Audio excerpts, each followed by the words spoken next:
to the show! Today we'll be having all sorts of stuff, obviously Batman 700 and all sorts of different things. I want to talk to you about a few of the things that are coming up over the next few months, including Supernova! 10 days! I'm excited! Are you excited? Okay, now it's time for the news. First up, Dynamite acquires Chaos Comics. Basically, every character except Lady Death has been acquired by Dynamite, so hopefully over the next couple of years we'll be seeing things like Evil Annie and some other psychotic button. Hopefully. In store, customer order forms are due for the June previews, which is the current one, next Tuesday, which is the 22nd. We just need them in a little bit early because of Supernova, just to make sure that everybody gets what they're after. Also, there will be, after this Sunday, there will be no more trading on Sundays, except for public holidays and school holidays. This Sunday we will have standard trading hours of 10 to 2, but from then on we're going to be closed on Sundays, except for public holidays and school holidays. We've also gotten a couple more interesting things in store, one of which is this big, solid, heavy, hardcover Spawn. It covers the first 25 issues, and it is signed by Todd McFarlane. Very rare, only 500 of them worldwide. And we've also gotten a whole pile of these, Frank Frazetta prints. There's a few designs to choose from, and we initially purchased them to take to Supernova, so if you're after one, you can get them in Supernova, or you can come in store and one up. That is pretty much all we've got for the news today.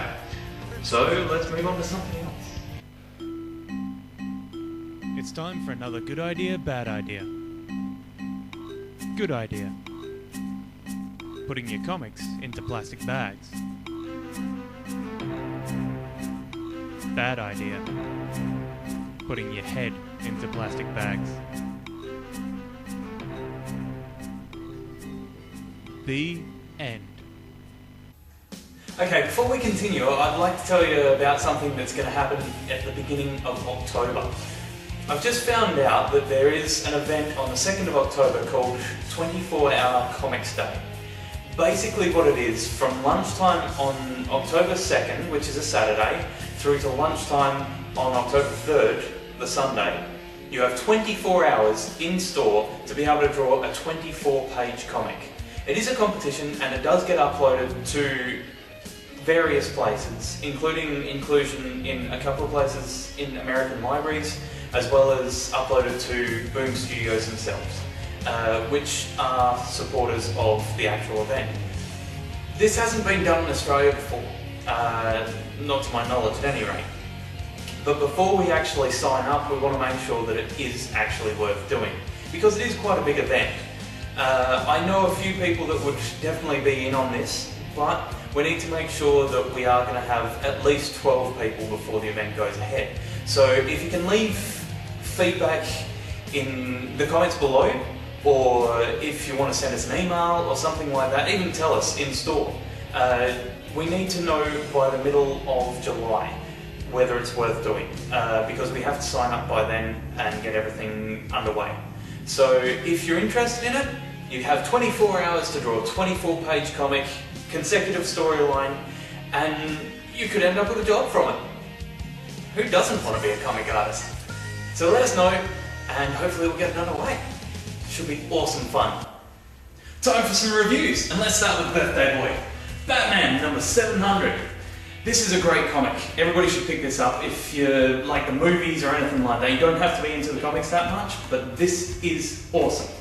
Like a lot of the milestone issues where it has multiple stories, this is the same.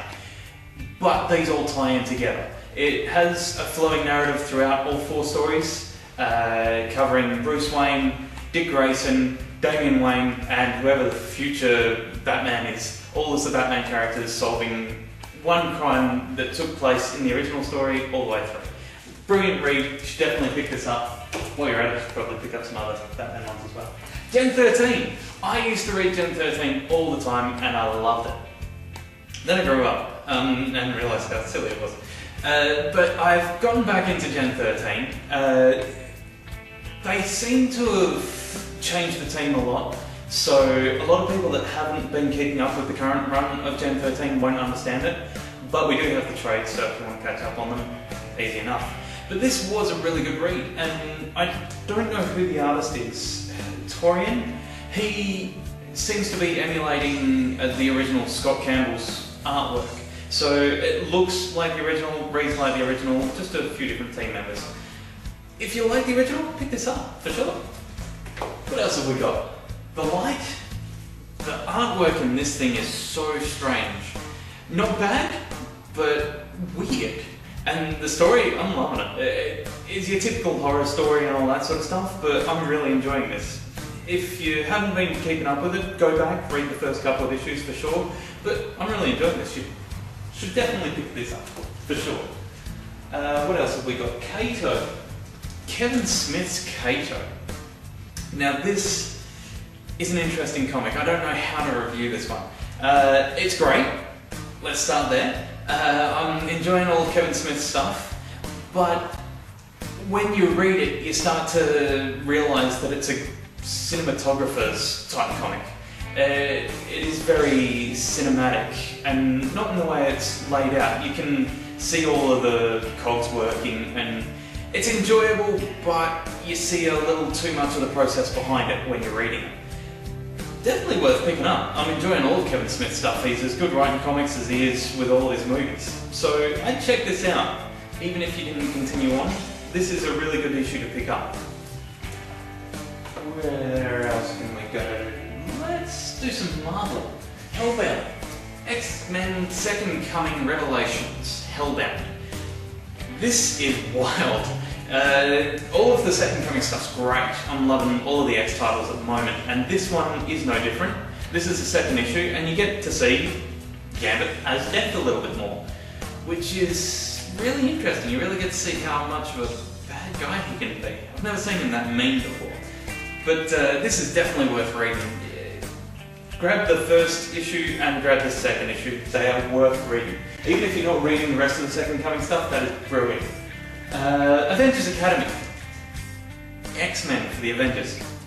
It's so much like the original theme of X-Men. There's a group of kids that need to learn to use their powers, and the good guys take them to a school and teach them how to use them. It's sort of like an updated version for 2010 with Avengers instead of X-Men. Definitely worth reading, actually. I was smiling all the way through it. I really enjoyed this. Definitely worth picking up. Okay, so it looks like that wraps up another show. That's pretty much all I've got to say for this week.